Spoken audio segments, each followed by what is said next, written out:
and I fuck with the fake, no. These niggas talk to the Jake Shaw. I be out tasting the cake, y'all. That bitch, she got what it takes, all. Man, I drink all of my lonely cuz. These niggas act like a homie, but my niggas never been phony, dog. So my family, it ain't only blood. That's real, that's real, that's real, that's real.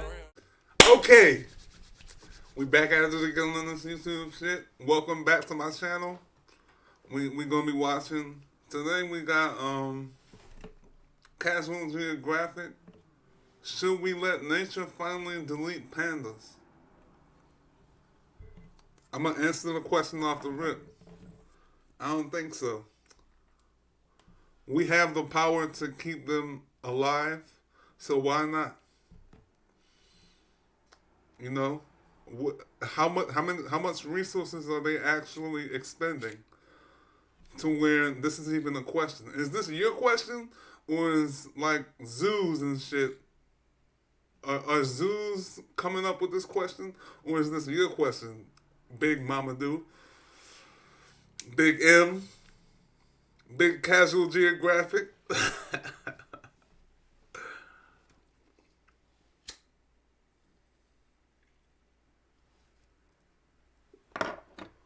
All right, let's get it.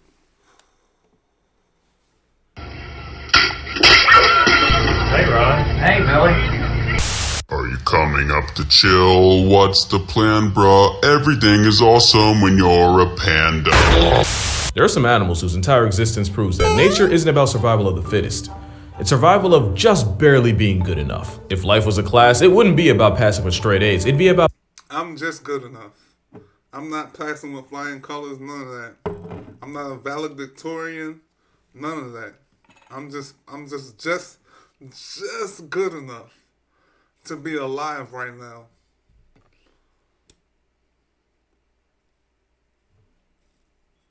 about passing off your DNA before you become an F in the chat. And some animals are universally recognized as the remedial students of nature. Cheetahs are the red-headed stepchild of the cat world. Sloths are basically free calories served on a moss blanket.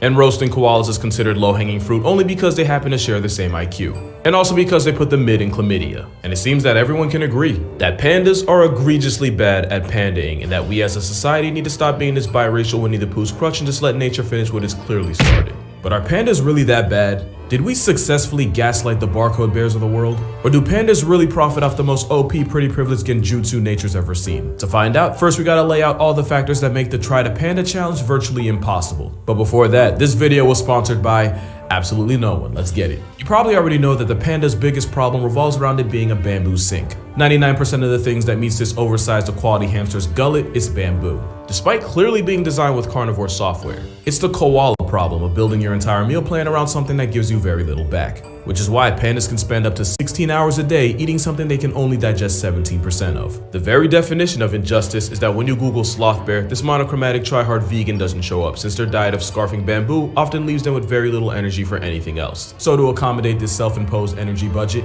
pandas developed relatively smaller sized organs, including, you guessed it, their brains. And something else, but we'll get to that. But yeah, being a bimbo for bamboo might have literally Panda bear got a tiny pee-pee. He got a wee-wee on him. I mean, is that from what he said, like the digesting and not enough energy to fuel a damn normal sized brain? Or is that like evolutionary? Like, is it because getting in the fights with other pandas or other animals, they didn't have to, they shouldn't have like this huge horse dick? You know, what is it? Horses, theirs shrivels up, like it shrinks into like a sack, like a sack. Like, I don't know how to explain it, but that's evolutionary. Like, they evolved to where you gotta get you gotta get wrecked for it. Like, you gotta be in the mating, in the throes of mating to even see it. So yeah, like that's just like gorillas. Like gorillas, you would think would have this huge dong, but Instead, it's kind of small because in a fight, what you gonna go for? You gonna go straight for that thing, that reproduction organ. Anyway. Literally nerfed their intelligence in the process. And some of you may have asked yourselves why the breathing bamboo persons don't just hibernate, since hibernation is basically power save mode for animals, and if anyone needs to save energy, it's pandas. Well, one, bears technically aren't even true hibernators. But two, even if they were, eating like the vegan teacher's lapdog means pandas are physically incapable of putting on the fat reserves required to hibernate for months at a time without also getting perma-slept to starvation. But honestly, the problems with their diet have low-key been overblown. If being a bamboo junkie was their only issue, they wouldn't be as chronically down bad. At their core, animals have two main goals: food, and another F word my mom doesn't like me to say. We see how they handle their meal prep, but it's their love life that really screws pandas over. Pandas are absurdly bad at making more pandas. Off rip, their window to reproduce isn't even really a window, it's more like a hairline crack in the windshield. Female pandas ovulate 1 to 3 days out of the entire year. That's only 24 to 72 hours are open for business out of a possible 8,760. And since being bent on bamboo means they eat, sleep, and socialize like a stereotypical Reddit user, I wonder if that's like more evolution, like from human interference. Do pandas now only ovulate for 1 to 3 days because they don't really need a high reproductive cycle because they're in captivity. They're fucking in zoos. Just living life, playing with bamboo, eating bamboo, playing with ropes and shit, and climbing on the zoo property. I wonder if this is wild pandas that only ovulate for 1 to 3 days. Interesting.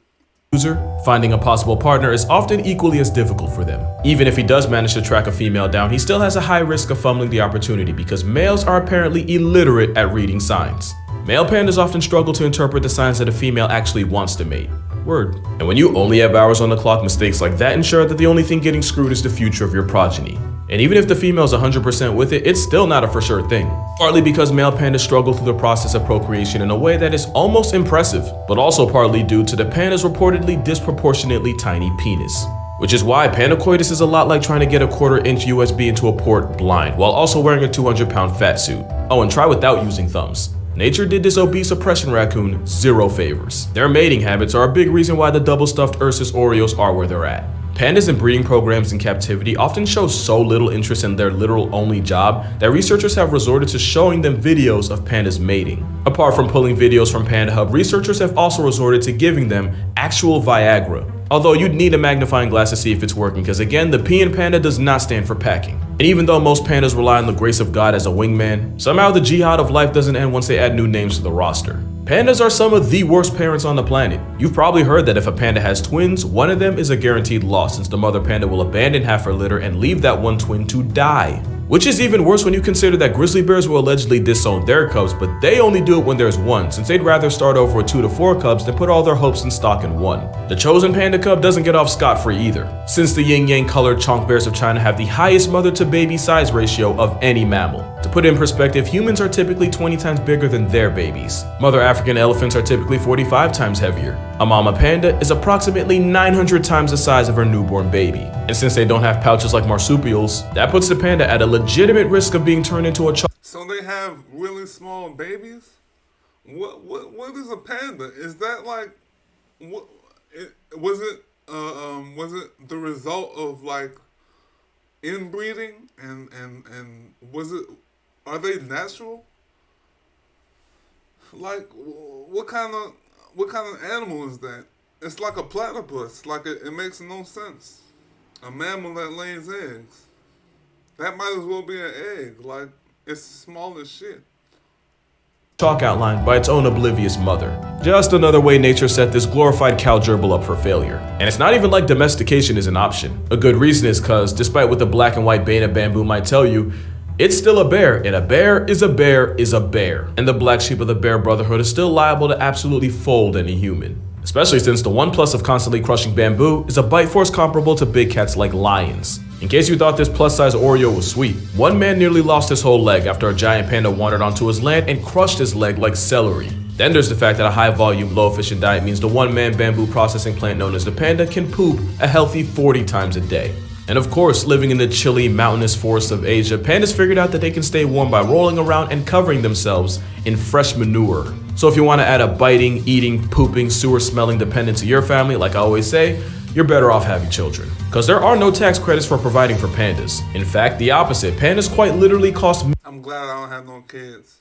millions of dollars just to keep alive. But mostly that's because giant pandas are leased by the Chinese government at approximately a fat million a year. And if one of those pandas gets knocked up, that'll set you back a cub tax of about $400,000. Which is why, currently, only 3 zoos in the US have a biracial, bamboo-munching beanbag of a bear on display. One of those zoos used to be San Diego. I say used to because one of the consequences of renting pandas is that gives China the ammunition to be petty. I'm not a political channel, I'll never be a political channel. I'm not implying any type of affiliation or bias, I'm just listing 2 things that happened. In 2019, Trump may or may not have fueled a trade war against China. And come May 2019, a mother panda and her son were recalled and sent back to China. Now you could argue the trade war had nothing to do with it and this was just the natural end of a panda loan. But 10 years earlier in 2009, Taishan the panda was deported not long after Obama met with the Dalai Lama. The Dalai Lama is, as far as China is concerned, an op. So my working theory is China uses pandas for diplomacy, but also as a vehicle of petty punishment. That's not really the pandas' fault, but at this point we might as well hold it against them too. We didn't even mention the fact that pandas aren't even really pandas. When zoologist Frédéric Cuvier first used the word panda in 1825, he was describing the red-headed raccoon we call the red panda. The furry orca known as the giant panda wasn't named until much later, and it only got its name because at the time they thought it had a lot in common with the red panda. Turns out they're not even close to being related, meaning this overgrown zebra yogi isn't even the original panda. And the fact that its monochrome mugshot shows up first when you type panda and not live-action Shifu is one of the biggest injustices of nature. This is the OG panda, but the newspaper-flavored cloud-guzzling frauds took up just enough space to convince the world otherwise. So obviously pandas have their problems, and you can argue that their best trait is being a luck merchant. There is no other animal that gets carried harder by pretty privilege than the endgame of a sloth bear raccoon orgy.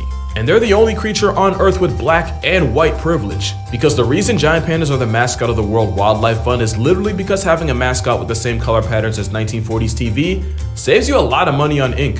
Yo, that sounds like a joke, but I'm not even kidding. If pandas were black and yellow or black and brown, they might not have gotten the job. But that aside, consensus is that pandas are so bad at pandaing that we should just let the flex of China fade into oblivion the way nature intended. But is that really true, or have we just been doing giant pandas incredibly dirty this entire time? First thing to mention is that they're a specialist species, with that specialty being in binging bamboo. Being a specialist rather than a generalist means you can typically tap into a niche nobody else can. But that means they can adapt to changes in their environment, and that also means that there are only a couple things going wrong away from getting evicted from reality. Having a very particular set of skills might be great if you're Liam Neeson, but it can severely handicap you as a species. And the funny thing is, for all the crap pandas get, the biggest and arguably most intimidating land predator on the planet is a specialist. Polar bears depend almost entirely on sea ice to hunt, and if that goes away, then it's bye-bye ice bear. But for some reason, we don't on the polar bear nearly as much for being dependent on ice as we lampoon pandas for their life choices. Especially since it's habitat destruction and fragmentation that really had giant pandas down bad. You see, it's believed the panda bear once had more variety in his diet and was more omnivorous. But likely because there was just so much bamboo everywhere and virtually zero competition for it, eventually they shifted into primarily eating bamboo.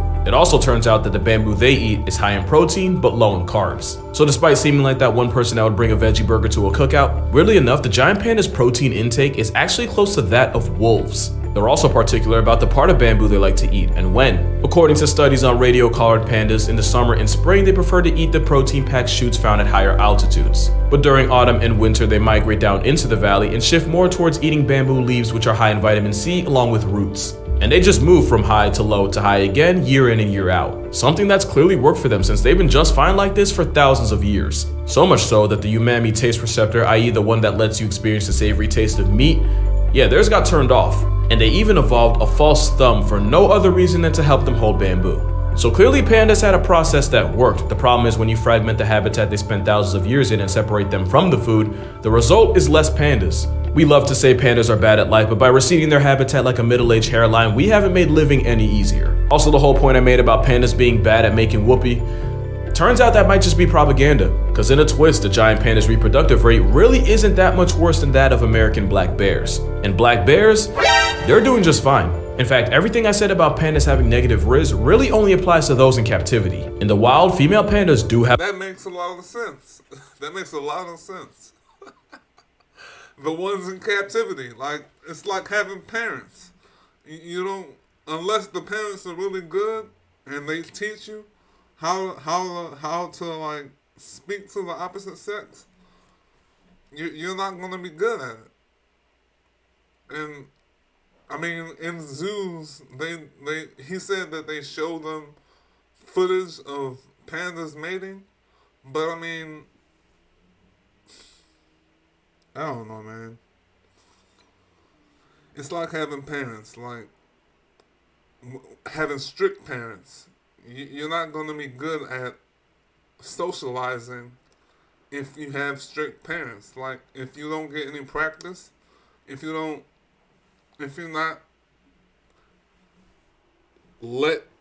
not allowed to like to sow your royal oats, you're not going to be good at it. Have a small window for baby making, but that's often after a selection process that involves at least 2 males running fades for her honor, in a process that can last up to and over a week. And we now believe that this process might just be what stimulates ovulation. You can't really replicate that in a zoo, and between that and a constant flow of people, that's probably the biggest reason why pandas in captivity become celibate. Like, be real, if you were forced into an arranged marriage and had to have an audience watch you consummate it, you'd be a little awkward too. There is no bigger indictment than the fact that a zoo in Hong Kong had been trying to hook up 2 pandas for the better part of 10 years. And it wasn't until a certain beer virus of 2020 shut down the zoo to the public that the 2 bears finally got it on. Roommates for 10 years, and all it took was a couple months of privacy for them to fornicate. But even with all the slander, pandas are actually in pretty good shape. And that is a problem. With about 2,000 pandas alive today, pandas were recently demoted off the endangered species list. Yet giant pandas still finesse a bulk of conservation efforts simply cause they're cute. Think about it for a second. Pandas have big eyes, big foreheads, and chonk physique. If they didn't remind us of babies, we wouldn't be this invested in their future. There's like 400 blobfish left in the entire world, and you probably didn't know that because, real talk, nobody's buying their child a plushie that looks like a deflated sunfish fetus. Not to mention the animals that could legitimately destroy entire ecosystems if they go ghost, like bees or certain types of plants. They become an afterthought because, yeah, pretty gets priority. It's like that one gym teacher that ignores actually struggling students to help the attractive girls in class that don't need or ask for it. That's right, pandas are hot girls. Side note, why does it always seem like the gym teacher's on felonious timing? Pandas aren't perfect, they're miles away from it, but at the end of the day, we've done far more to them than for them. But that's gonna do it for this video. Be sure to check out my book for 100 animals that can absolutely fold you like a lawn chair, link in description. Drink water, you need that stuff. Hug your mother, tell pops you appreciate him. Matter of fact, might have to make a Father's Day video in the name of equality. But until then, I'ma see y'all in the next one. Now for y'all that watched till the end, here's some panda ASMR.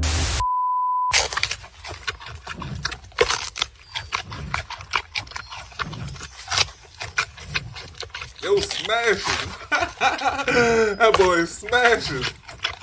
Getting it in. Putting it straight in him. Anyway, that was Casual Geographic with Should We Let Nature Finally Delete Pandas? I still say no. I mean, he said that that they cost like millions of dollars to keep in captivity, but you got it. It's not like zoos don't got it. Let them live, you know. But yeah, man, that's that. I see y'all later. Please subscribe. We on the road to 100 subscribers. We at 64 right now. Please subscribe, like the video, comment, leave a comment. Do you think we should let nature finally delete pandas? Go watch the original video. Support Casual Geographic. I love y'all. Thank you for watching. Peace. I cannot fuck with the fake, no. These niggas talk to the Jake Shaw. I be out tasting the cake, y'all. That bitch, she got what it takes, all. Man, I drink all of my lonely cuz. These niggas act like a homie, but my niggas never been phony, dog. So my family, it ain't only blood. That's real, that's real.